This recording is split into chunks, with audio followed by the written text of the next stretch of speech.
तो हाँ जी गाइस, क्या हाल है आप सभी के। स्वागत है एक और नई वीडियो के साथ। और इस वीडियो का टॉपिक आपने जैसे थंबनेल पे देख ही लिया होगा। इस वीडियो के अंदर हम देखेंगे शेल स्क्रिप्टिंग इन लिनक्स। हम देखेंगे शेल क्या होता है, शेल स्क्रिप्टिंग क्या होता है और शेल स्क्रिप्टिंग करते कैसे हैं और क्यों करते हैं। ये सब टॉपिक हम इसके अंदर कवर करेंगे में देखेंगे।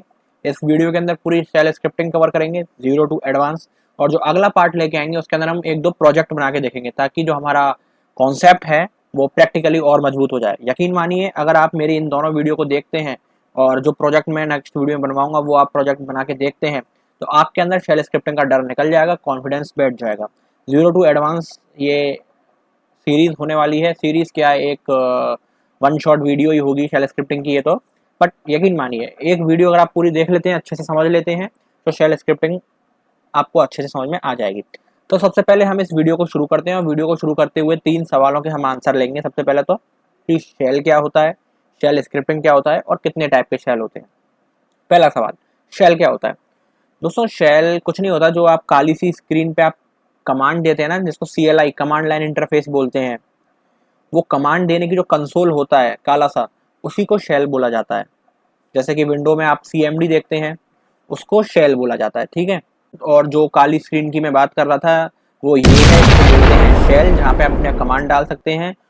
तो ये हमारा शेल है और हम चेक कर लेते हैं कि हमारे पास कौन सा शेल है। और चेक करने के लिए हमें क्या करना होगा, चेक करने के लिए हमें एक कमांड टाइप करनी पड़ेगी। जैसे इको, इको का मतलब होता है कुछ भी प्रिंट कराना हो अगर आपको टर्मिनल पर, तो उसके लिए इको यूज करते हैं। इको $0, $0 हम लगाते हैं ये चेक करने के लिए कि हमारे पास कौन सा शेल है।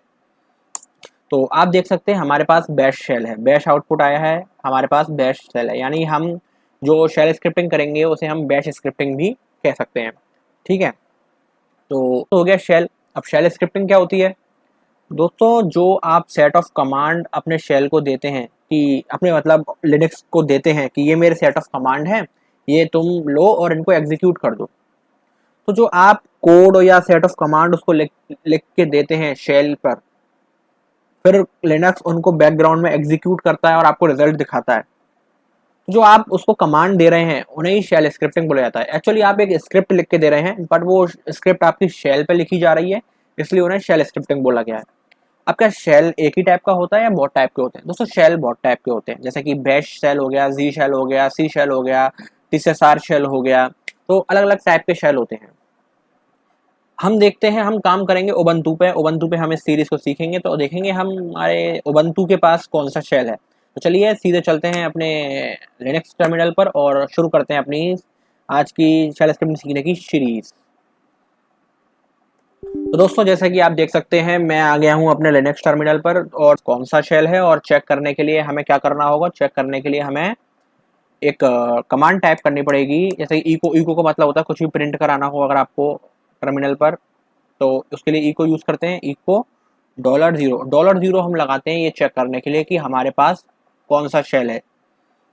तो आप देख सकते हैं हमारे पास बैश शेल है, बैश आउटपुट आया है, हमारे पास बैश शेल है। यानी हम जो शेल स्क्रिप्टिंग करेंगे उसे हम बैश स्क्रिप्टिंग भी कह सकते हैं। ठीक है। तो स्क्रिप्टिंग करने के लिए सबसे पहले हम एक फाइल बनाएंगे। अब वो फाइल आप किसी भी एडिटर की मदद से बना सकते हैं, नैनो की मदद से बनाइए, VI की मदद से बनाइए, या किसी की मदद से भी बनाइए। मैं इसको VI की मदद से बनाऊंगा और फाइल का नाम दूंगा स्क्रिप्ट। ओके। तो आप देख सकते हैं कि एक स्क्रिप्ट नाम की फाइल मैंने से बना रखी थी, तो हम इसको स्क्रिप्ट नहीं देंगे, इसको हम कुछ और नाम से बनाएंगे। ठीक है। हम बनाएंगे अपनी SCRIPT स्क्रिप्ट, स्क्रिप्ट टुट के नाम से। टुट मतलब ट्यूटोरियल। ठीक है। तो अभी देखिए VI एडिटर की मदद से मैंने स्क्रिप्ट टुट नाम की फाइल खोली है। नीचे आप फाइल का नाम भी देख सकते हैं, टर्मिनल के एंड पे खाली फाइल है। और VI एडिटर की मदद से जब फाइल बनाते हैं तो आपको उस फाइल के अंदर राइट करने के लिए इंसर्ट मोड में जाना पड़ता है। इंसर्ट मोड के अंदर कैसे जाएंगे, आई प्रेस करके। देखिए मैंने आई प्रेस किया कीबोर्ड से और नीचे आ गया इंसर्ट लिखा हुआ, यानी आप इसमें कुछ टाइप कर सकते हैं। तो चलिए स्क्रिप्टिंग शुरू करते हैं। सबसे पहले हैश नॉट बिन। दोस्तों, अगर आपको ये समझ में नहीं आ रहा है कि मैं क्या कर रहा हूँ तो घबराने की कोई ज़रूरत नहीं है, मैं अभी समझाऊंगा आपको। ठीक है। तो ये लाइन मैंने लिखी है। अब आपको पता नहीं चल रही होगी ये लाइन क्यों लिखी है। दोस्तों, ये लाइन सबसे पहले तो हम हैश के साथ कुछ भी लिखते हैं तो वो कमेंट माना जाता है। जैसे कि आपने हैश लगाया तो ये लाइन कमेंट है, इसको कर्नल या लिनक्स इंजन चेक नहीं रन नहीं करेगा क्योंकि कमेंट है। बट ये लगाना ज़रूरी होता है ताकि उसको पता चल जाए, आपके पीछे जो बैकग्राउंड में जो इस स्क्रिप्ट को रन करेगा उसको पता चल जाए कि आपका किस टाइप की स्क्रिप्टिंग होने वाली है। अभी हमने चेक किया था कि हमारे पास बैश है, तो बैश स्क्रिप्टिंग हमारी होने वाली है, तो इसलिए हमने यहाँ पे लाइन लिख दी कि हम बैश स्क्रिप्टिंग करने वाले हैं। तो बैश के अंदर जैसे इसको एग्जीक्यूट करते हैं उसी तरीके से इसको एग्जीक्यूट किया जाए, क्योंकि अलग अलग स्क्रिप्टिंग के अलग अलग कमांड हो सकते हैं। हमारे बैश में जो कमांड है उसके हिसाब से इसको चेक किया जाए, इसलिए हम ये लाइन लगाते हैं। इसको बोलते हैं शिबैंग लाइन। क्या बोलते हैं? शिबैंग लाइन। ठीक है, चलिए तो अब हम कुछ स्क्रिप्ट बना के देखते हैं। जैसे कि मैंने आपको बताया इको होता है कुछ भी प्रिंट करने के लिए, तो इको, और चलिए हेलो वर्ल्ड ही प्रिंट कर देते हैं, हेलो वर्ल्ड। ओके, एंड इसको सेव करते हैं। सेव करने के लिए सबसे पहले एस्केप कॉलन WQ। अब इसको एक बार रन करके देख लेते हैं फाइल को। फाइल को रन करने के लिए पता है, स्क्रिप्ट फाइल को रन करने के लिए एक कमांड होता है, वो ये होता है कि सबसे पहले डॉट और स्क्रिप्ट फाइल का नाम दे दीजिए।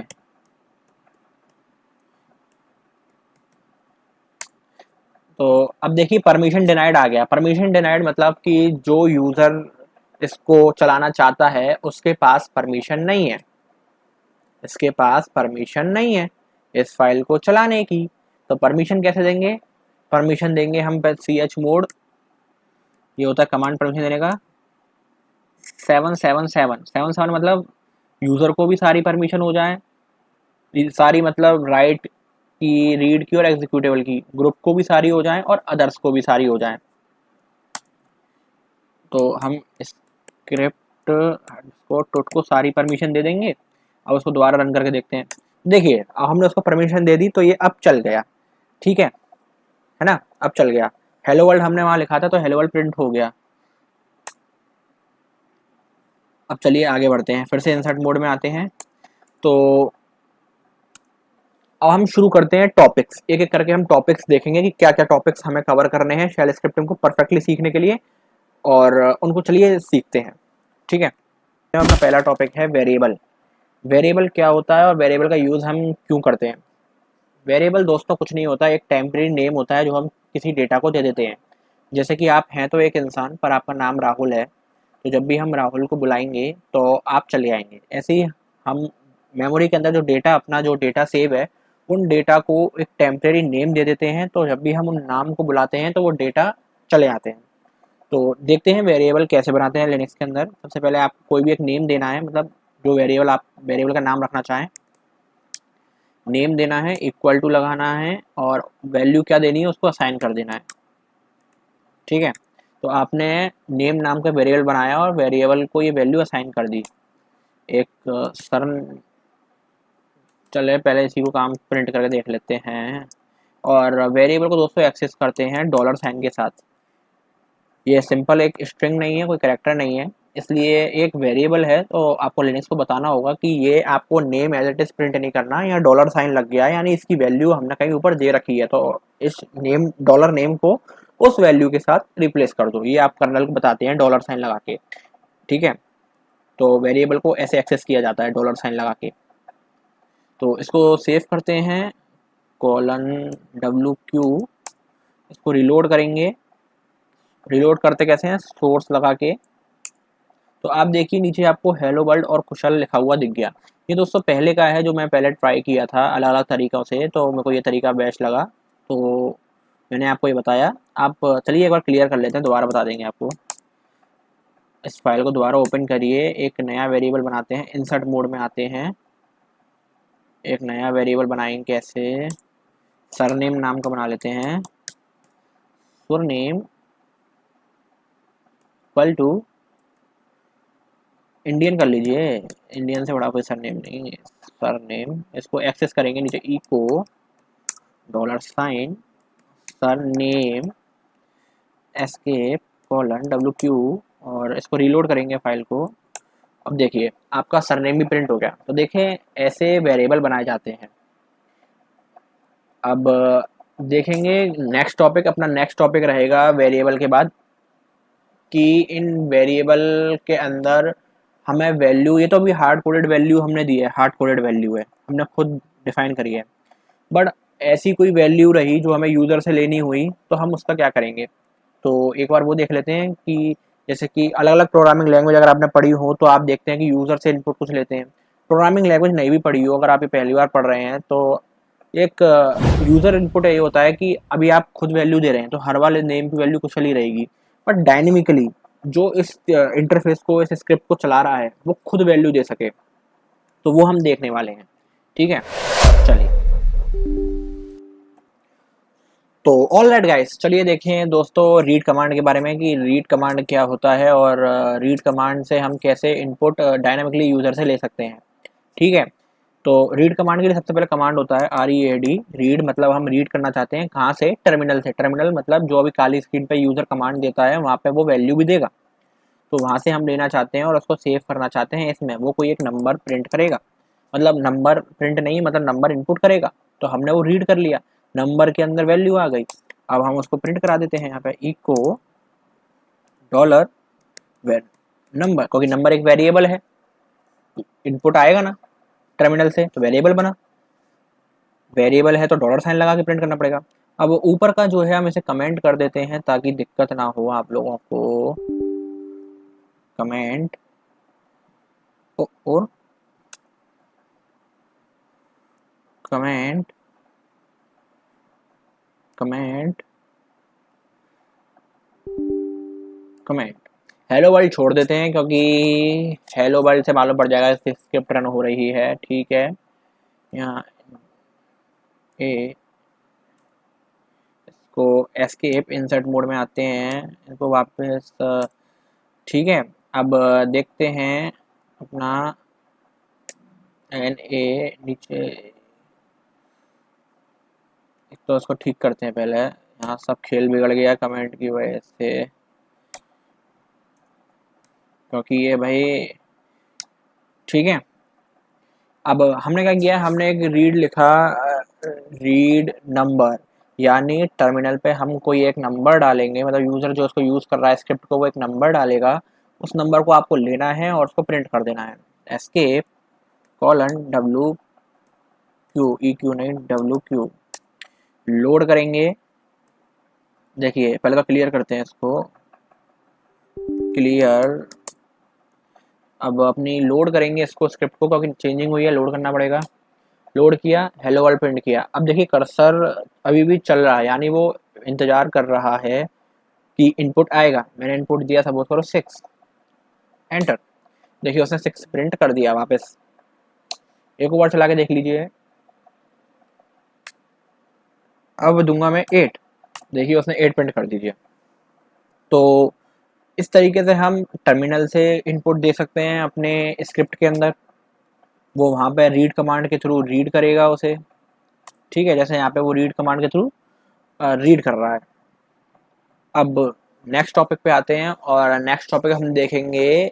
अब जो अपना नेक्स्ट टॉपिक आने वाला है वो है read only variable. Read only variable कैसे बनाए जाते हैं लिनक्स के अंदर। अब रीड ओनली वेरिएबल्स क्या होते हैं, चलिए इसी फाइल के अंदर देखते हैं। दोस्तों रीड ओनली वेरिएबल क्या होते हैं?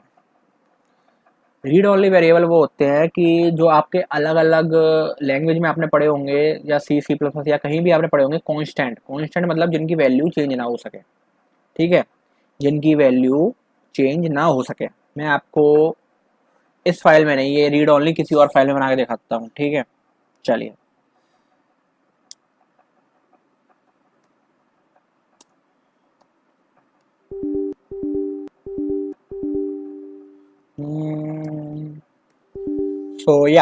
सो गाइज हम बात कर रहे थे रीड ओनली वेरिएबल की। तो रीड ओनली वेरिएबल को बताने के लिए हम एक नई फाइल बना लेते हैं, vi स्क्रिप्ट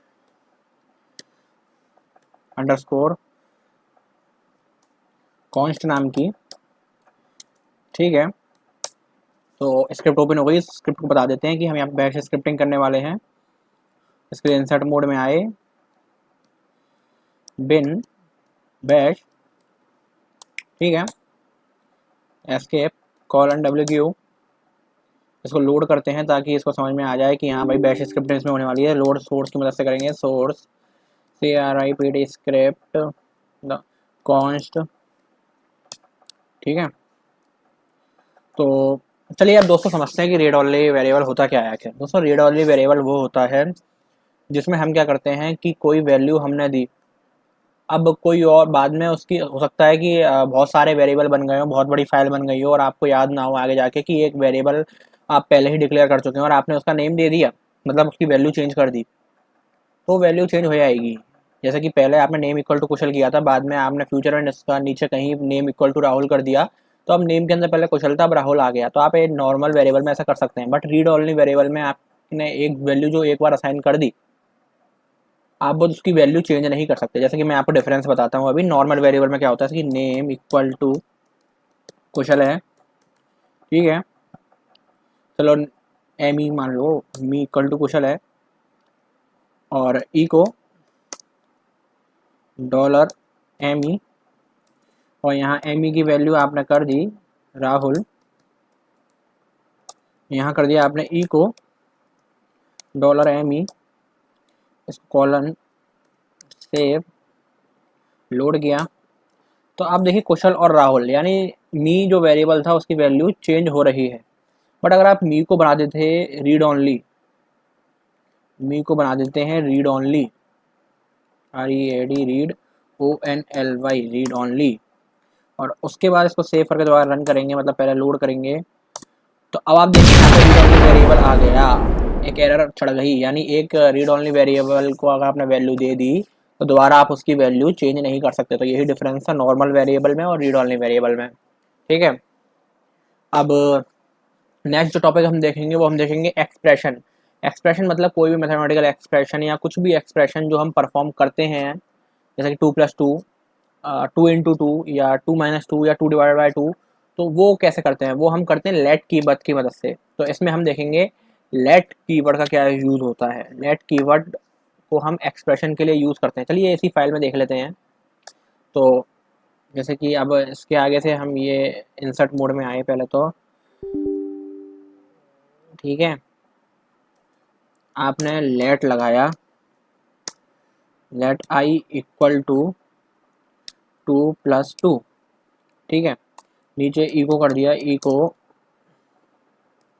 आई, तो एक्सप्रेशन है आपका 2+2, ठीक है, और इसको सोर्स लोड किया तो 4 आ गया, ठीक है। लेकिन अब मैं आपको एक चीज़ करके बताता हूँ कि अगर मैं यहाँ से लेट हटा दूँ, या तो इंसर्ट मोड में आए, तो अब तो देखिए अब ये 2+2 रह गया क्योंकि आपने लेट हटा दिया। लेट लगाने से क्या है, एक्सप्रेशन जो है इवेल्युएट होना शुरू हो जाता है, लेकिन आपने लेट हटा दिया नहीं, इवेल्युएशन रुक गया, तो आप 2+2 उसने एज इट इज़ डेटा ले लिया।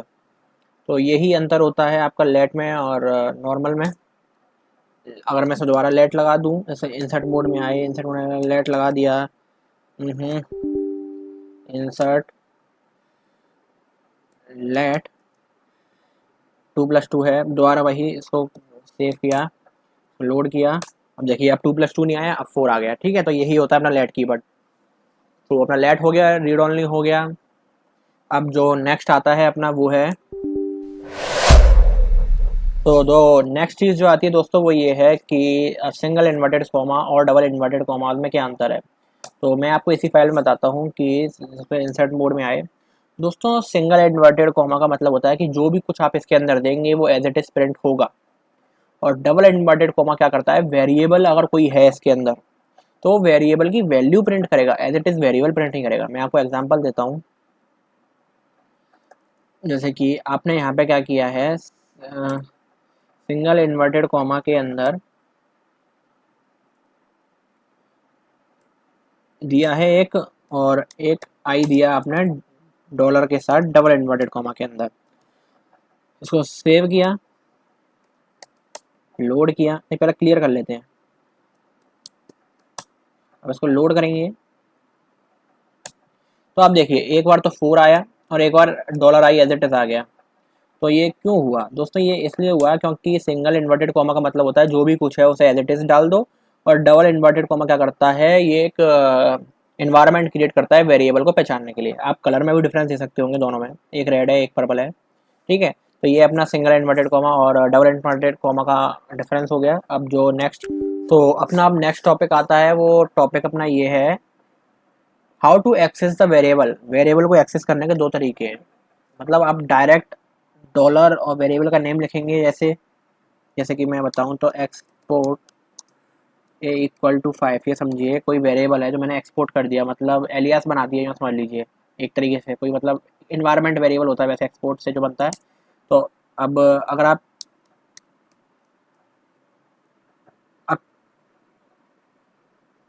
ए को प्रिंट करेंगे कुछ नहीं आएगा, क्योंकि आपने सिर्फ ए प्रिंट किया है, ये as a character as a string जा रहा है। बट अगर आप इको में डॉलर ए लगा के प्रिंट करेंगे आपको 5 मिलेगा। आप ईगो में डबल कोट्स के अंदर ए लगा के प्रिंट करेंगे तब भी आपको 5 मिलेगा। बट आप ईगो में सिंगल के साथ, सिंगल इन्वर्टेड कॉमा के साथ लगा के ट्राई करेंगे प्रिंट करना, तो आपको एज अ करेक्टर यही मिल जाएगा। तो मैं यही आपको बताना चाह रहा था कि एक्सेस करने के अपने दो तरीके होते हैं, या तो आप डॉलर के साथ करें तो वो वेरिएबल माना जाएगा, और अगर आप किसी मतलब डबल इन्वर्टेड कॉमा के अंदर भी लगाते हैं इस चीज़ को तो वो आपको सेम इन्वायरमेंट क्रिएट करके देता है वेरिएबल के लिए। बट अगर आप सिंगल इन्वर्टेड कॉमा के अंदर रखते हैं तो वो आपको एज अ पूरा करेक्टर या एज अ स्ट्रिंग ही कंसीडर कर लेता है। तो ये आप अपनी स्क्रिप्ट फाइल के अंदर भी कर सकते हैं। आप चाहें तो वेरिएबल मत को डॉलर के साथ यूज़ करें, या inverted commas double inverted commas के अंदर डबल वेरिएबल के साथ यूज़ करें। बट अगर आप सिंगल इन्वर्टेड कॉमास के साथ अगर यूज़ करेंगे अपने वेरिएबल को, तो वो वेरिएबल का इन्वायरमेंट कंसिडर नहीं किया जाएगा, ठीक है। तो यही था अपना एक्सेस कैसे करें वेरिएबल को, दो तरीके से मैंने बता दिया आपको, डबल इन्वर्टेड कॉमा के साथ और सिंगल ऐसे बिना कॉमास के साथ। तो अब अपना जो नेक्स्ट टॉपिक, तो या गाइस अपना जो नया टॉपिक होने वाला है वो ये होने वाला है कि हम जो लिनक्स के पहले प्री डिफाइंड कमांड हैं, जो लिनक्स के ऑलरेडी बिल्ट इन कमांड है, उनका हम यूज़ अपनी शेल स्क्रिप्ट में कैसे कर सकते हैं। जैसे कि जो हम जो ये कमांड यूज़ कर रहे हैं, PWD किया मैंने, फिर जो ये टच फाइल डॉट TXT किया फाइल बनाने के लिए, ls करके देखा, तो देखिए अपनी यहाँ पे ये फाइल डॉट TXT बन गई है। तो मैं बस ये कह रहा हूँ कि ये जो हम कमांड इस पर यूज़ करते हैं टर्मिनल पे, तो अपनी शेल स्क्रिप्टिंग के अंदर कैसे यूज़ किया जाए, चलो वही देख लेते हैं। तो VICOMMAND कमांड हमने नया बना लिया, इंसर्ट मोड में आ गए, बिन बैश, ठीक है। इसको एक बार सेव करेंगे, लोड करेंगे, लोड करने के लिए SOURCE सोर्स COMMAND कमांड, फिर इसी को ओपन कर लेंगे, ठीक है। तो अब हम क्या करेंगे, हम इसमें प्री डिफाइंड कमांड यूज़ करेंगे लिनक्स के। जैसे कि सबसे पहले हम PWD देख लेते हैं, फिर एक फाइल बना लेते हैं TOUCH टच line1.txt, फिर ls करके देख लेते हैं, ठीक है। हम इसको करके देखते हैं, फिर से सोर्स करेंगे। तो देखिए पहले हमने PWD कमांड चलाया था, फिर हमने फाइल बनाई थी, और देखिए line1.txt यहाँ पे बन के आ गई है। तो इस तरीके से हम प्री डिफाइंड कमांड का यूज़ अपने बैश स्क्रिप्ट के अंदर कर सकते हैं, ठीक।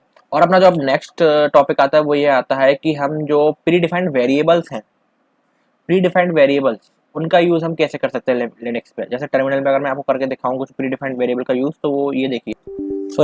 सो हम बात कर रहे थे वेरिएबल्स की। कुछ प्री डिफाइंड वेरिएबल्स होते हैं, आप उनको भी अपनी स्क्रिप्टिंग में यूज़ कर सकते हैं। लाइक एक रैंडम वेरिएबल होता है जो आपको रैंडम नंबर जनरेट करके देखता है। जैसे कि एक बार इसने ये दिया, फिर इसने ये दिया, फिर इसने ये दिया, तो आपको ये एक रैंडम नंबर जनरेट करके देता है। आप इसको भी अपनी स्क्रिप्टिंग में यूज़ कर सकते हैं as a same variable, okay. And now जो अब बात आती है वो ये आती है कि अब जो टॉपिक आता है दोस्तों, वो ये टॉपिक आता है कि सो ऑल राइट गाइज, चलिए देखते हैं अपना नेक्स्ट टॉपिक। और नेक्स्ट टॉपिक है अपना इफ एल्स, ठीक है। इफ एल्स, इफ मतलब अगर ये सही है तो ये कर दो, नहीं तो वो कर दो, इफ एल्स, ठीक है। तो इसके लिए सिंटैक्स होता है इफ अगर, यहाँ वेरिएबल देते हैं सबसे पहले, तो variable dollar name equal to हो जाए किसके,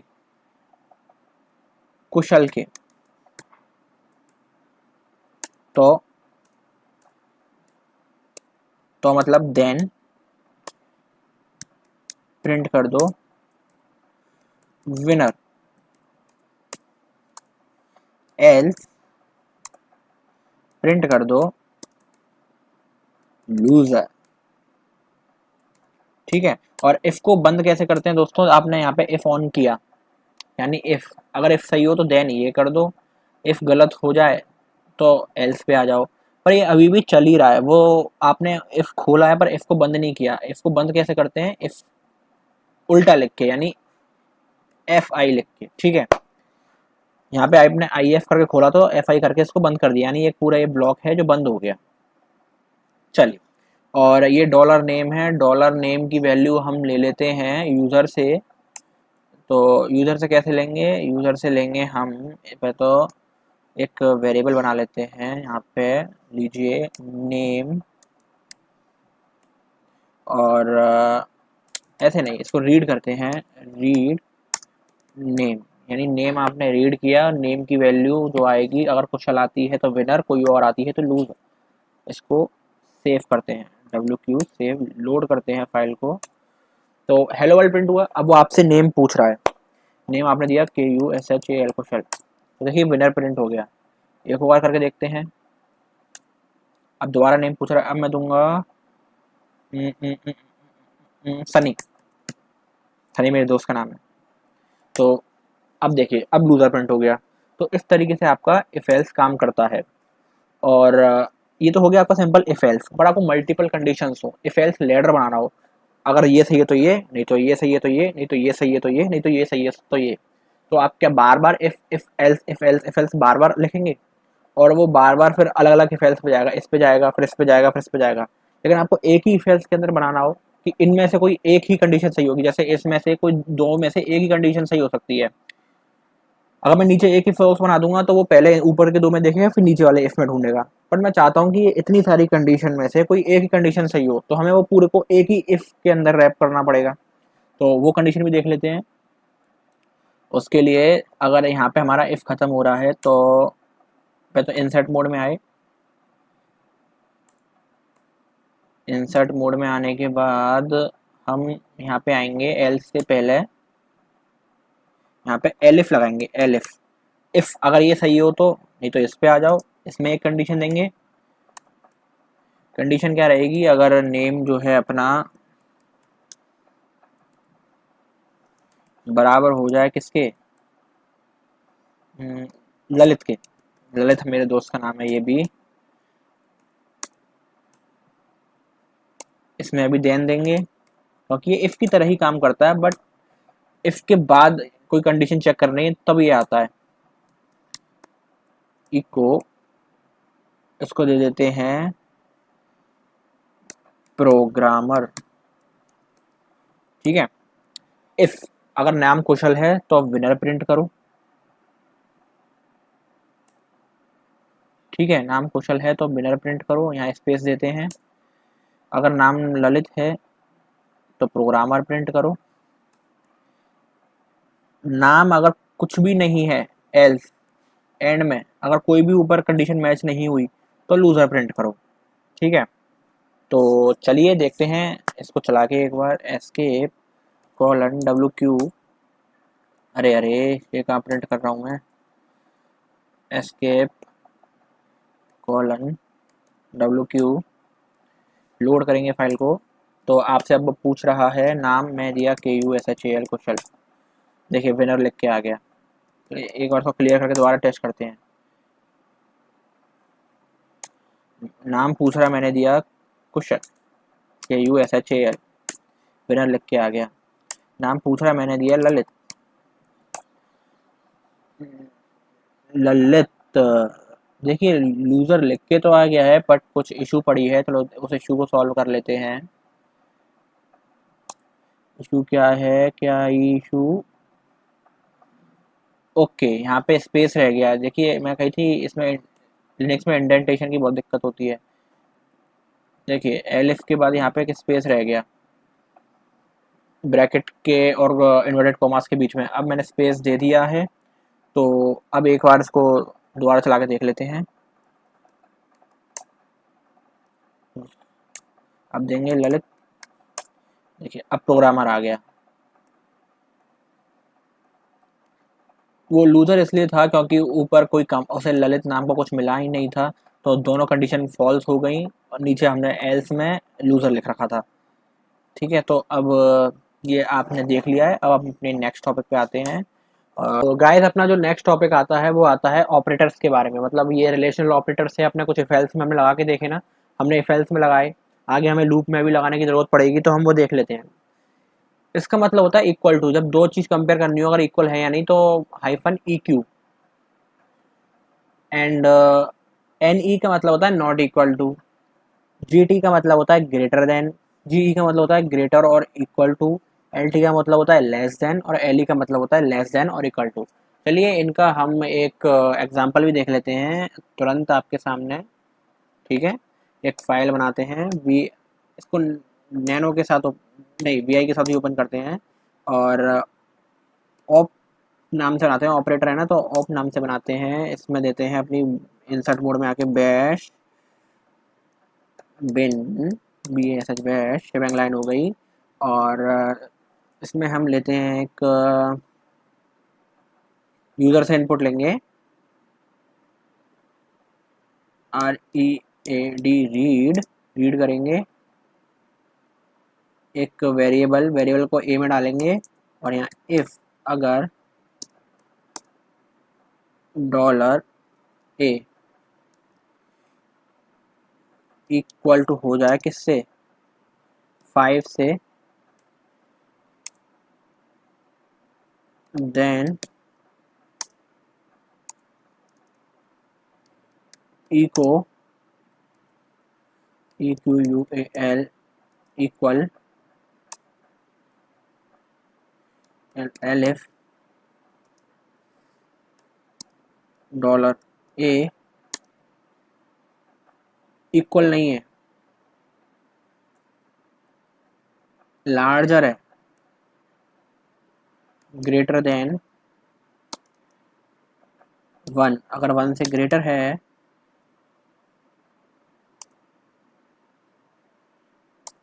देन ई को जी आर ई ए ग्रेटर देन। दोस्तों अच्छा नहीं लग रहा, पहले इसको सेव करके इसका फॉर्मेट सही कर लेते हैं। सोर्स मारो इसमें, S O U R C E source, O P, read दिया 2। मुझे नहीं पता क्या है, अब देखते हैं इसको ओपन करके क्या है। हाँ तो ए को आपने कुछ भी देंगे पता नहीं, इससे ऊपर लेते हैं अब आई, इंसर्ट मोड में आ गए, E L I F L F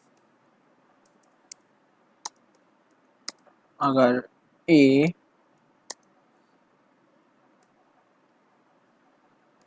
greater than less than है 7 के, देन ई को लेस देन, इतना ही रखते हैं। ठीक है, अगर इक्वल है 5 के तो इक्वल प्रिंट कर दो, ग्रेटर देन है 1 से तो ये प्रिंट कर दो। 1 से 1 नहीं करते, इधर इधर 4 करते हैं। ठीक है, 4 ग्रेटर देन है 4 से तो ग्रेटर देन प्रिंट कर दो, लेस देन है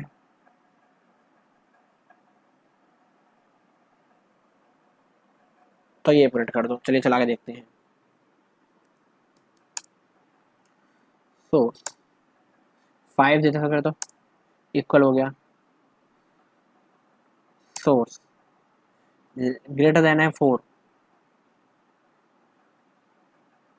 8 ग्रेटर देन हो गया,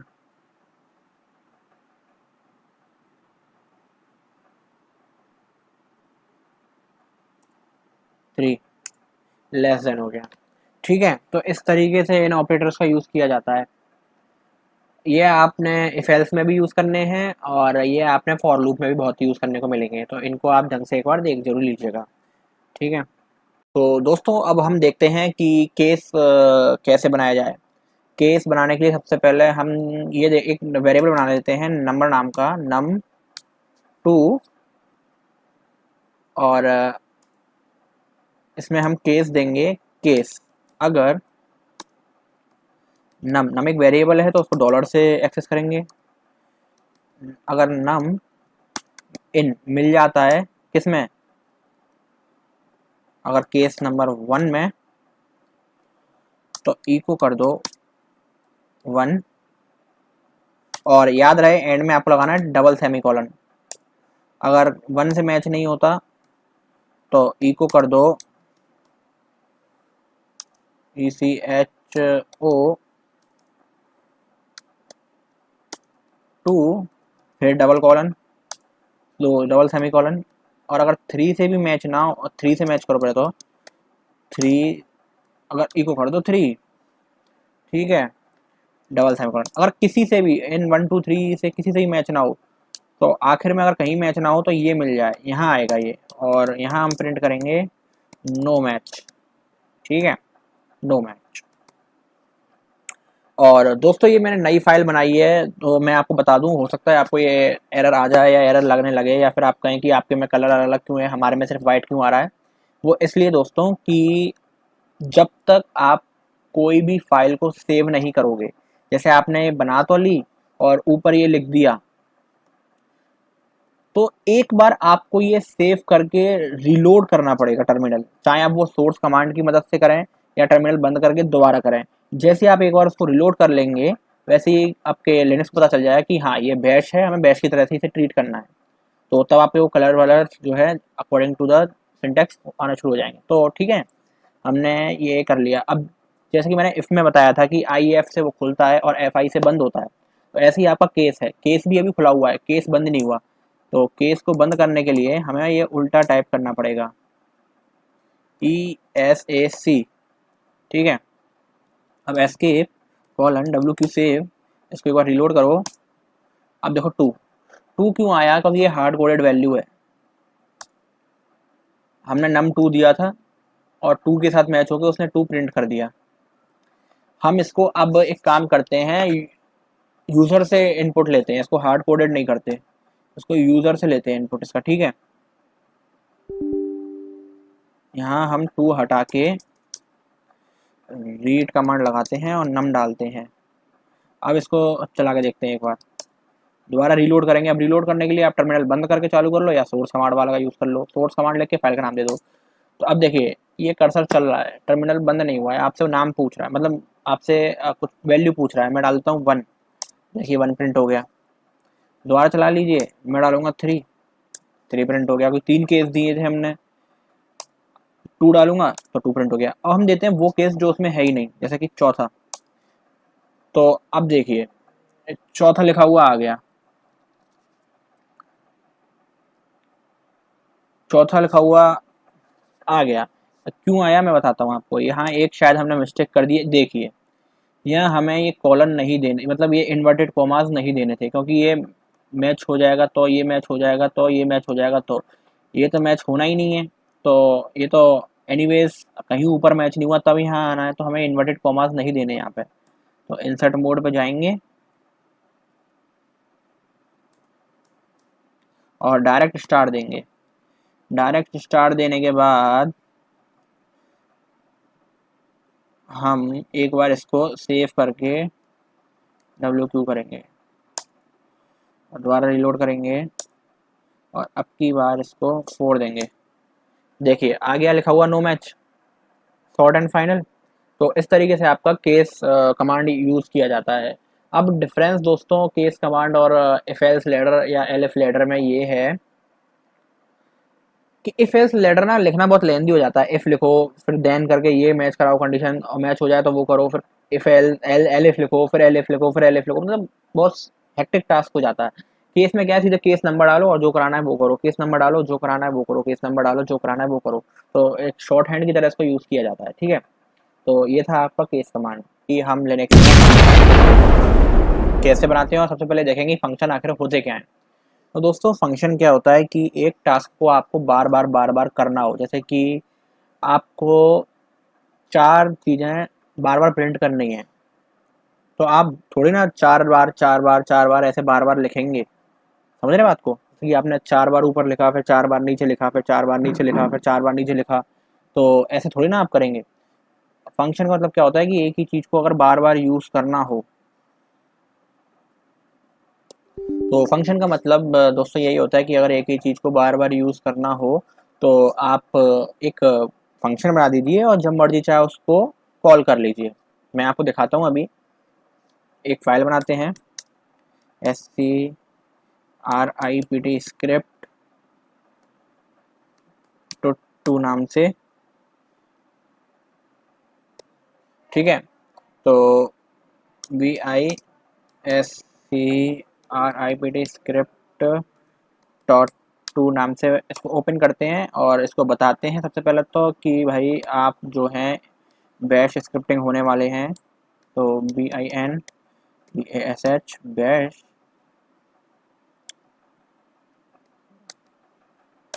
ठीक है। इसको रीलोड करते हैं एक बार फाइल को, SOURCE source SCRIPT script dot to, इसको ओपन करें अब। तो देखिए कलर चेंज हो गया, यानी अपने लिनक्स को समझ में आ गया कि ये बैश स्क्रिप्ट होने वाली है।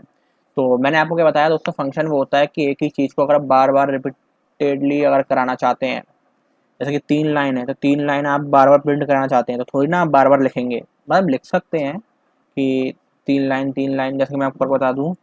तो जैसे कि आपने, एक सेकेंड, इको 1, इको 2, आपने ये 2 लाइनें हैं, ये यहाँ भी प्रिंट करनी है।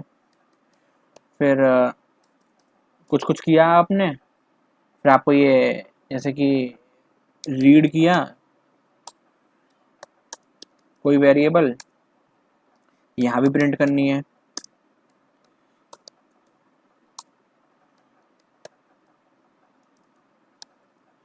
अब ये वेरिएबल आपने यहाँ पे जो रीड किया था उसको प्रिंट करवा दिया, और प्रिंट करने के बाद भी प्रिंट करनी है, ठीक है। तो ये कुछ कंडीशन थी कि वेरिएबल रीड करने से पहले 1 2 प्रिंट होना चाहिए, वेरिएबल रीड करने के बाद 1 2 प्रिंट होना चाहिए, और वेरिएबल जैसे कि रीड कर लिया तो 1 2 प्रिंट हो गया, और फिर वेरिएबल प्रिंट करो जो रीड हुआ है उसके बाद 1 2 प्रिंट होना चाहिए। कुछ कंडीशन थी आपकी, आपने बार बार ऐसे प्रिंट करना था, तो आपको नहीं पता था फंक्शन क्या होता, तो आपने ऐसे किया, जो कि सही भी है, कर सकते हैं, कोई दिक्कत नहीं है। इसको रीलोड करें फाइल को, देखिए सबसे पहले 1 2 प्रिंट हुआ। अब वो आपसे वेरिएबल पूछ रहा है, मैंने वेरिएबल का क्वेश्चन दे दिया, फिर 1 2 प्रिंट हुआ, फिर वेरिएबल प्रिंट करवाया था, फिर 1 2 प्रिंट हुआ। आपका काम तो इसमें हो गया, पर आप ये देखिए ना आपको मेहनत कितनी लगी है। तो 6 बार है, अब आपको 100 200 बार करना हो तो 100 200 बार लिखेंगे आप ऐसे, नहीं ना। तो इसका एक बढ़िया तरीका मेरे पास है, मैं आपको वो बताता हूँ। आपको सिंपली क्या करना होगा, इसके अंदर आपकी जो ये लाइन है ना, ये इको 1 2, इसको फंक्शन के अंदर डाल दीजिए, और फंक्शन को जब जरूरत है तब कॉल कर लीजिए। फंक्शन बनाने के लिए एक कीवर्ड होता है फंक्शन, फंक्शन का नेम हम दे देते हैं PRINT प्रिंट। प्रिंट चलो एक कीवर्ड होगा इसलिए ये येलो कलर में आ गया। तो आउटपुट दे देते हैं, चलिए नेम आउटपुट, ये करली ब्रेसेस देने हैं। करली ब्रेसेस इसलिए कि ये एक ब्लॉक होता है, एफ के लिए IF और FI था, केस के लिए CASE और EASC था, SC फंक्शन के लिए ये करली ब्रेसेस होते हैं, इसके ब्लॉक्स। इसके जब तक ये चलेंगे तब तक समझेंगे फंक्शन रन हो रहा है, ठीक है। तो एक सेकंड, हाँ, अरे अच्छा, हम इंसर्ट मोड में है ही नहीं, मैं कहूँ ये क्या हो रहा है। हाँ, तो इंसर्ट मोड में आ गए। अब आपने कुछ नहीं करना, ये इको 1 यहाँ डाल देना है, इको 2 यहाँ डाल देना है, ये आपका फंक्शन बन गया। अब जब ज़रूरत हो इस फंक्शन को कॉल कर लीजिएगा। जैसे कि 1 2 आपको यहाँ प्रिंट करना था नंबर रीड होने से पहले, तो इस आउटपुट नाम के फंक्शन को कॉल कर लें, मतलब सिर्फ लिख दें, अपने आप कॉल हो गया। नंबर रीड किया, फिर आपको ये यहाँ भी करना था, रीड होने के बाद तो उसका नाम लिख दिया, कॉल कर लिया, मतलब नंबर प्रिंट होने के बाद भी करना था, तो वहाँ भी आपने आउटपुट लिख दिया, यानी कॉल कर लिया। सेव किया, लोड किया, देखिए 1 2 प्रिंट हुआ। इसका क्वेश्चन नहीं, इस बार राहुल देते हैं, फिर सेम लगेगा, राहुल दिया, 1 2 प्रिंट हुआ, देखिए राहुल दिया। तो इससे क्या हुआ कि काम तो वही हुआ, पर आपका काम कितना ईजी हो गया कि बार बार लिखने की बजाय आपने सब एक बार फंक्शन बना लिया। अब जब भी जरूरत है उस फंक्शन का नाम लिख के उस फंक्शन को कॉल कर रहे हैं। तो ये तो हो गया अपना एक फंक्शन का कॉन्सेप्ट। अब एक फंक्शन के अंदर एक कॉन्सेप्ट और आता है, वो होता है आर्गुमेंट वाला कॉन्सेप्ट, कि फंक्शन को हम कुछ डेटा दे रहे हैं। जैसे हम डेटा लेते हैं ना टर्मिनल से रीड के थ्रू, तो वो डेटा यूजर से ले रहे हैं। अब लेकिन इस फंक्शन के अंदर भी अगर हमें कुछ आर्गुमेंट पास करने हो तो वो कैसे करेंगे, बिना रीड के।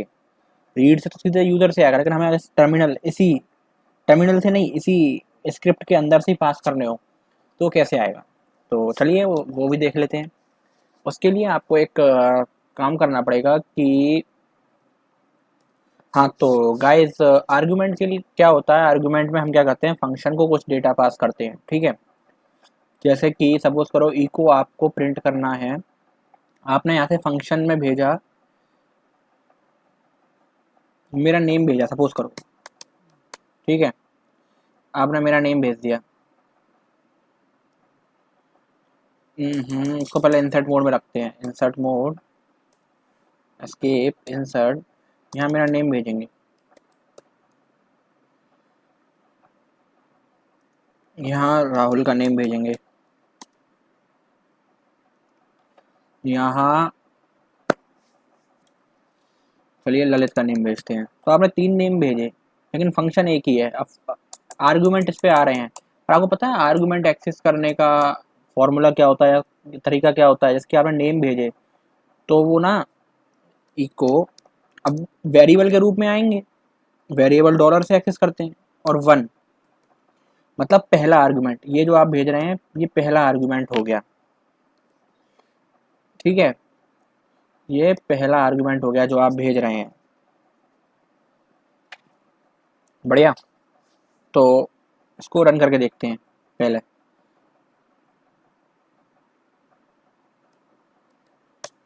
लोड करेंगे, देखिए कुशल प्रिंट हुआ, कुछ भी आपने दिया, फिर राहुल प्रिंट हुआ, फिर ललित प्रिंट हुआ। अब ये तो पहला आर्गुमेंट, अगर हम दूसरा आर्गुमेंट दें, अगर जैसे इंसर्ट मोड में आए, ओहो इको, इसमें हम डॉलर साइन के साथ दूसरा आर्गुमेंट देंगे अब, और दूसरे आर्गुमेंट के लिए दूसरा हमें भेजना भी पड़ेगा। फिर आप कुशल के साथ भेज दीजिए HAND खंडेलवाल, मेरा सर नेम है। राहुल के साथ भेज दीजिए गुप्ता, ललित के साथ भेज दीजिए गोयल।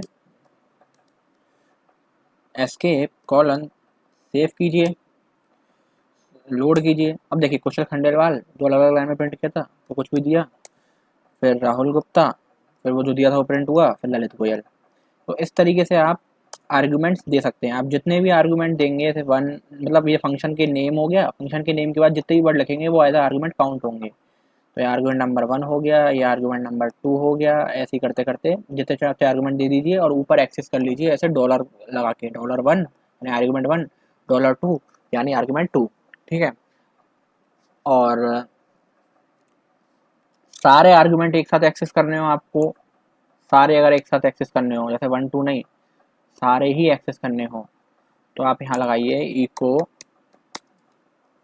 $#, ठीक है। और एक होता है इको $*, इसका फ़र्क मैं बताऊंगा आउटपुट दिखाने के बाद। इसको रीलोड करें, देखिए कुशल खंडेलवाल सही है, पहला चला। उसके बाद जो हैश होता है, डॉलर हैश, हैश में तो मतलब होता है कितने आर्ग्यूमेंट हैं, नंबर ऑफ आर्ग्यूमेंट। हमने 2 आर्ग्यूमेंट दिए थे, एक आर्ग्यूमेंट 1, एक आर्ग्यूमेंट 2, इसलिए 2 प्रिंट हुआ। फिर हमने ये जो डॉलर एस्ट्रिक दिया था चौथे नंबर पे, वो क्या करता है कि सारे आर्ग्यूमेंटों को एक लाइन में, सिंगल लाइन में प्रिंट कर देता है। तो उसने ये किया। अब हम कुछ भी देते हैं, जैसे कि हमने दे दिया एल जे के, जो रीड कर रहा है वेरिएबल को।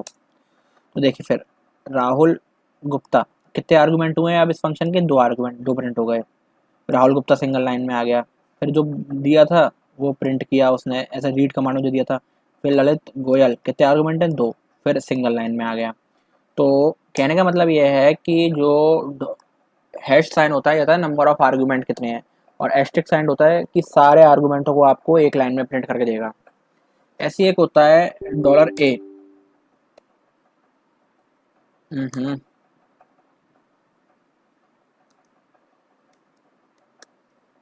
होता है डॉलर एट द रेट, ए नहीं एट द रेट, हाँ। एट द रेट क्या करता है, ये आपको सारे आर्गूमेंटों की लिस्ट देता है। देख लेते हैं एक बार। देखो, कुशल खंडेवाल 2 आर्गूमेंट हो गए। नंबर ऑफ आर्गूमेंट, टोटल कितने आर्गूमेंट है? सारे आर्गूमेंट। बस फर्क इतना है कि एस्ट्रिक वाले में सिंगल लाइन में काउंट होंगे, और एट द रेट वाले में ये अलग अलग माने जाएंगे कि ये दो अलग अलग है। ठीक है, ये फर्क होता है। अब तो आपका फंक्शन भी कंप्लीट हो गया, और फंक्शन को आर्गुमेंट कैसे देते हैं ये भी कंप्लीट हो गया। अब जो अपना नेक्स्ट टॉपिक आने वाला है वो है गाइस, अब लूप्स देखते हैं। लूप क्या होते हैं? मैंने आपको बताया कि कोई भी चीज़ हमें रिपीटेडली करनी हो और हमें नहीं पता है कितनी बार करनी है, चाहे पता हो या ना पता हो, हमें ये मालूम है कि हमें कितनी बार वो चीज़ करनी है, तो हम लूप का इस्तेमाल करते हैं। फंक्शन का हम इस्तेमाल कर लेते हैं तो हमें कोई भी चीज़ किसी पर्टिकुलर जगह पे करानी हो, जैसे कि यहाँ करानी है तो कर लो, फिर कुछ टाइम बाद करानी है तो वहाँ कर लो। लेकिन लूप क्या है कि हमें इस जगह 10 कदम चलना ही है, या 10 बार प्रिंट करनी ही है कोई चीज़। तो हम एक एक करके 10 बार ना प्रिंट करा के और 10 बार फंक्शन के नाम ना लिख के उसको लूप में चला देते हैं, वो अपने आप ही 10 बार चल जाता है। ठीक है, आपने और प्रोग्रामिंग लैंग्वेज में भी देखा होगा वो। चलिए मैं आपको बताता हूँ यहाँ पे इसमें करके। लिनक्स में 3 टाइप के लूप होते हैं, for loop, while loop and until loop. पहले हम फॉर लूप देखते हैं। तो फॉर एक्स, एक्स एक वेरिएबल, कोई वेरिएबल ले लो, इन 1 2 3 4 5। ठीक है, ये हमने 5 तक कोई रेंज दे दी, 1 2 3 5 नंबर हो गए। यहाँ लेंगे हम डू, फिर करना है आपको क्या, एक्स एक वेरिएबल है तो एक्स को प्रिंट करना है, और बस यही करना है, और डन कर देंगे एंड में। ठीक है, तो डब्ल्यू क्यू, उसको सोर्स मारेंगे। देखिए सोर्स मारा और 1 2 3 4 5, ये 5 प्रिंट हो गया। 5 तक दिया था, 5 तक प्रिंट हो गया। अब इसको हम 5 ना हटा, 5 से हटा, पहले इंसर्ट मोड में आए।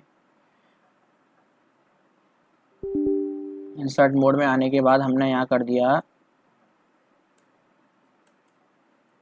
COLORS colours. अब इसको सेव करेंगे। देखो COLORS कलर्स, कलर्स यानी एक ही चीज़ थी, वही एक चीज़ उठी और वो एक्स में आई। वही एक चीज़ थी, एक चीज़ पूरी कलर्स उठ के एक्स में आई, और एक्स में आने के बाद वो एज इट इज़ प्रिंट हो गई। अब यहाँ पे मैं एक चीज़ और देता हूँ आपके सामने।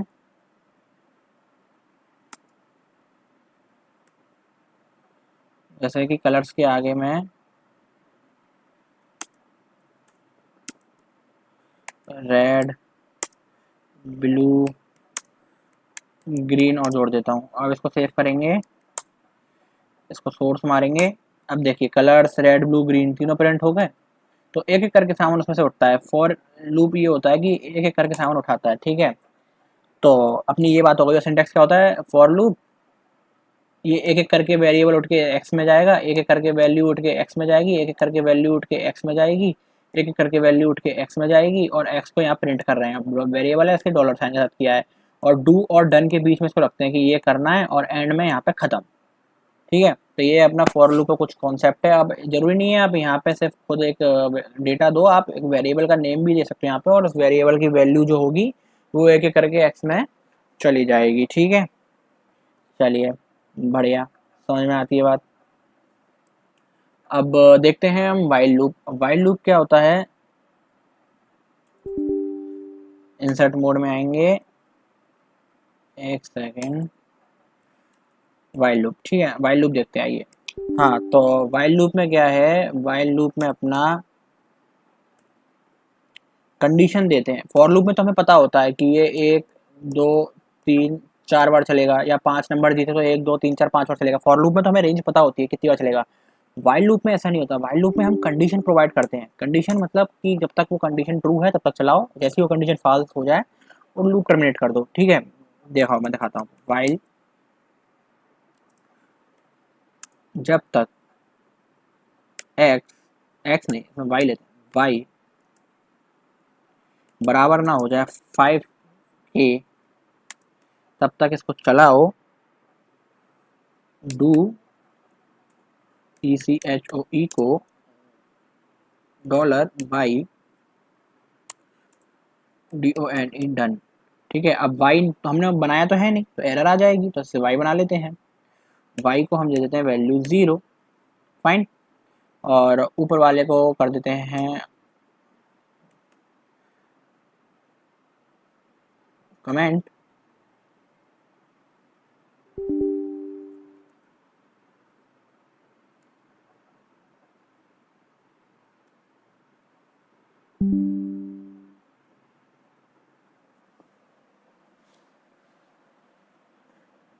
ठीक है, ऊपर वाले को कर दिया हमने कमेंट।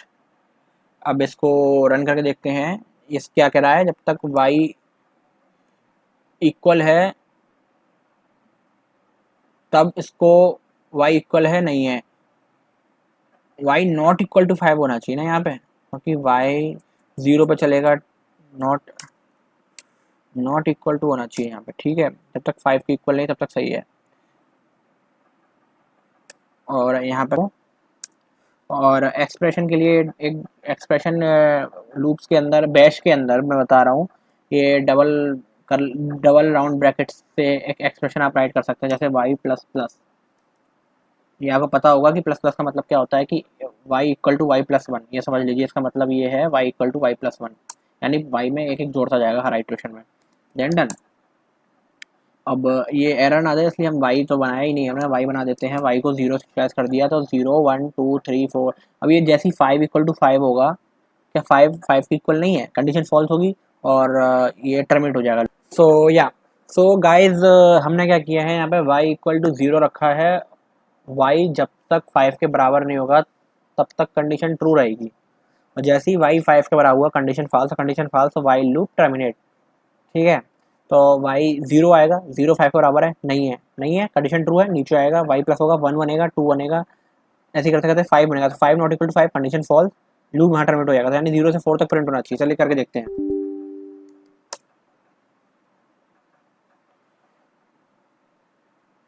शॉर्ट लूप देखिए 0 से 4 तक प्रिंट हुआ। ठीक है, तो इस तरीके से आपका नॉट इक्वल टू ऑपरेटर चलता है। आप एक तरीका और नॉट इक्वल टू का आप मैं बताऊं तो, आप मैंने आपको इफ एल्स के बाद ही एक टेबल बताई थी ऑपरेटर्स की, रिलेशन ऑपरेटर्स की, जिसमें आप नॉट इक्वल टू का एक तरीका और अपना सकते थे। वो ये था, आपने देखा हो तो कुछ ऐसा याद आ रहा है, नॉट इक्वल टू, है ना। तो इसी को भी एक बार करके देख लेते हैं। देखिए वही सेम आउटपुट। ठीक है, तो आप ये तरीका भी अपना सकते हैं। ये हो गया आपका वाइल लूप। अब देखते हैं हम अनटिल लूप। ठीक है, अनटिल लूप भी होता है। अनटिल लूप क्या होता है, जब तक कोई कंडीशन, अनटिल मतलब जब तक कोई कंडीशन फॉल्स नहीं हो जाती तब तक आप चलाओ, या फिर तब तक चलाओ जब तक ये एंड रीच नहीं हो जाता, कुछ ऐसा या समझ लीजिए। मैं आपको दिखाता हूँ अनटिल भी।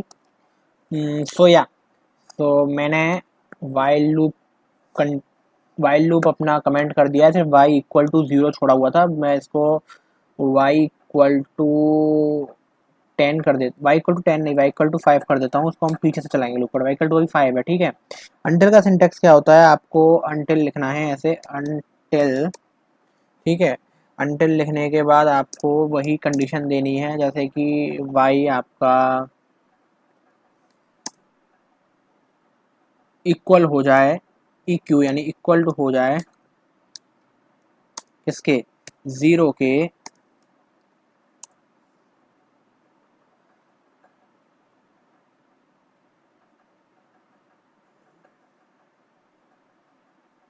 नॉट इक्वल टू 0 हो जाए। नॉट इक्वल टू आएगा ना, पीछे से चला रहे हैं, okay okay okay, not equal to 0 हो जाए, नॉट इक्वल टू 0, क्योंकि 5 0 के इक्वल है नहीं है, condition true, 4 condition true, 3 condition true, 2 condition true, 1 condition 0 0 के इक्वल है, लेकिन हम नॉट लगा रहे हैं तो कंडीशन फॉल्स हुई तो ये लूप यहाँ ब्रेक होगा। इस टाइप से कुछ है ये, ठीक है। इको वाई प्रिंट करेंगे और यहाँ लगाएंगे हम वाई माइनस माइनस, ठीक है, और यहाँ करेंगे डन। चला के देखते हैं कि सही चल रहा है क्या, clear,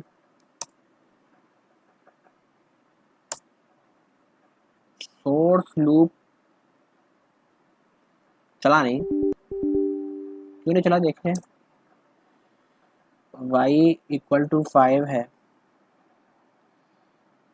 until command, until loop चल रहा है ये, ठीक है।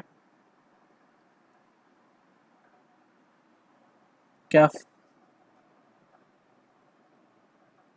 अंटिल 5 नॉट इक्वल टू 0, 5 0 के इक्वल नहीं है,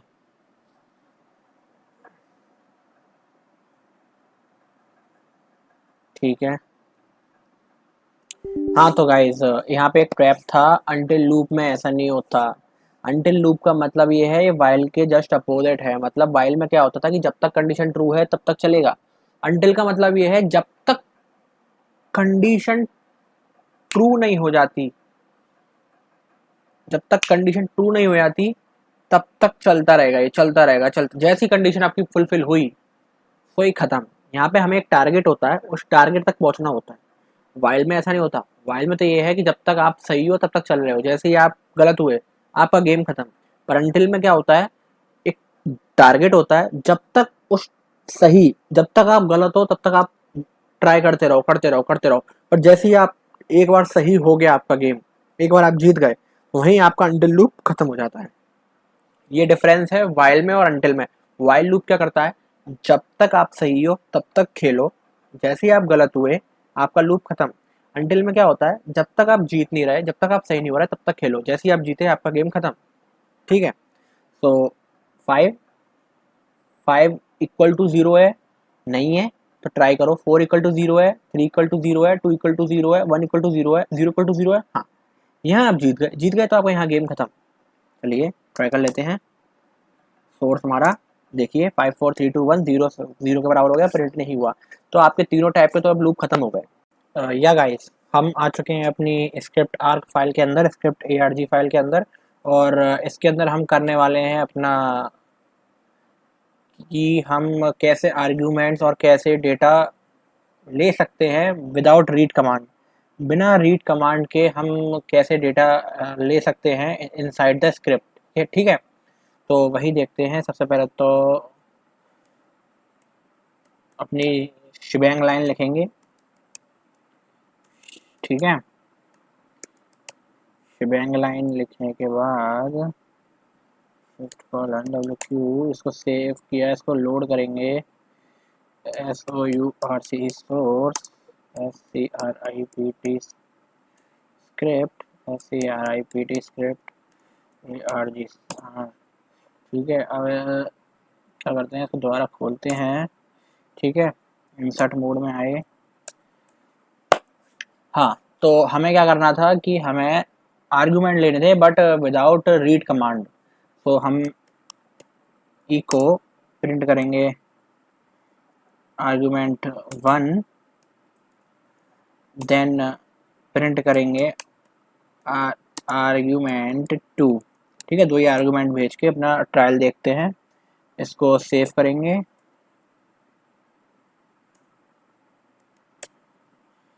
फिर से सोर्स लगाएंगे, ठीक है, सोर्स लगाया, रन किया, ये था। अब इसको सोर्स कर दिया आपने, रीलोड कर दिया, बट आपका एक तरीका पता है क्या है आर्गुमेंट भेजने का, सबसे इसमें हम फाइल को बैश फाइल को कॉल करेंगे। सोर्स में क्या होता था कि वो रीलोड करता था और अपने आप ही इसको ओपन भी कर देता था। बट इसमें क्या है कि हम इस मेथड में बैश फाइल को कॉल कर रहे हैं। कॉल कैसे करते हैं बैश फाइल को? अपना डॉट लगाया, फॉरवर्ड स्लैश दिया और फाइल का नाम,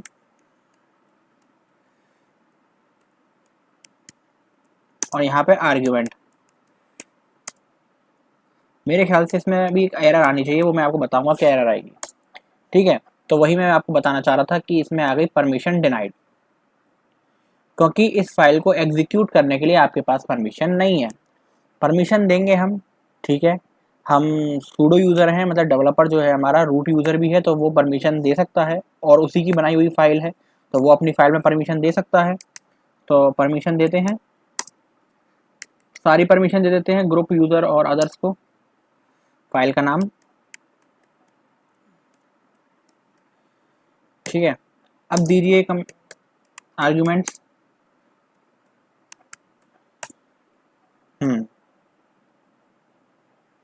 ठीक है।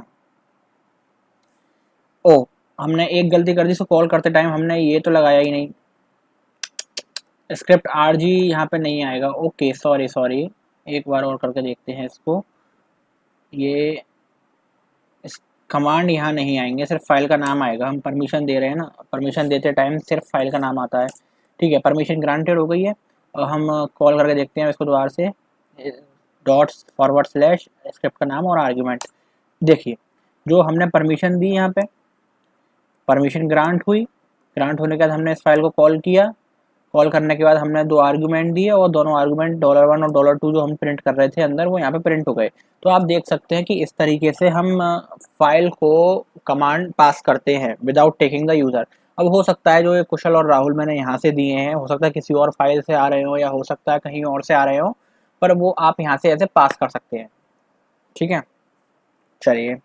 और ये भी पता चल गया आपको कि एक तरीका और होता है फाइल को कॉल करने का, बैश फाइल को। सोर्स का मतलब होता है रीलोड करके वो ओपन कर देता है, ठीक है।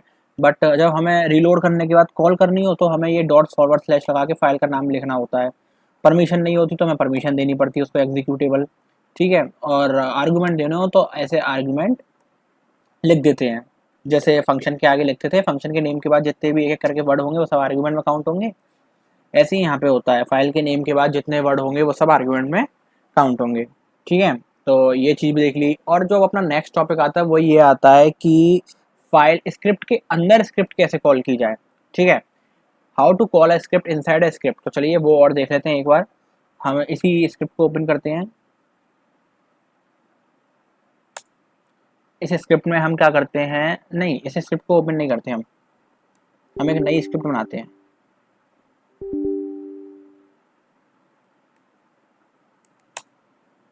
vi और कॉल नाम से बना लेते हैं। कॉल के अंदर स्क्रिप्ट आरो कॉल करेंगे, vi कॉल। ठीक है, तो इंसर्ट मोड में आते हैं।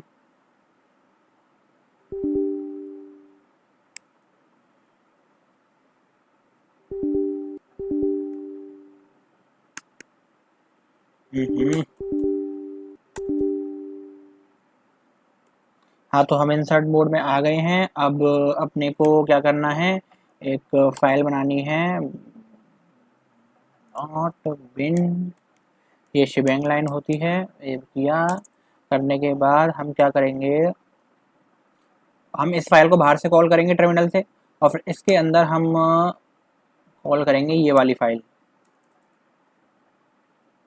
कैसे? ऐसे, dot echo script script dot arg, और फिर वही kush कुशल, और यहाँ पे दे देते हैं इस बार kamal कमल। ठीक है, एस्केप किया, स्क्रिप्ट कॉलन डब्ल्यू को सेव किया। इस फाइल को लो सोर्स करेंगे, source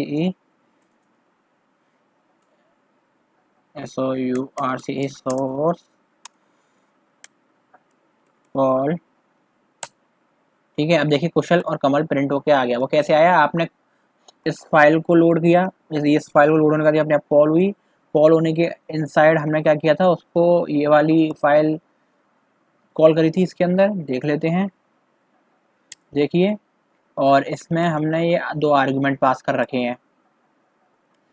तो इस तरीके से आप देख सकते हैं कि हम कैसे एक स्क्रिप्ट को एक स्क्रिप्ट के अंदर ही कॉल कर सकते हैं। How to call script inside script, ये ऑटोमेशन में बहुत हेल्प आती है कि आपने एक फाइल कॉल कर ली, अब वो उस फाइल को कॉल कर ली आपने, अब वो अपने आप ही सारी फाइलों को कॉल करके आपका काम कर रही है, ठीक है। ये ऑटोमेशन में काम आती हैं चीज़ें। तो हमने ये भी देख लिया कि कैसे एक फाइल के अंदर फाइल को कैसे कॉल किया जाए।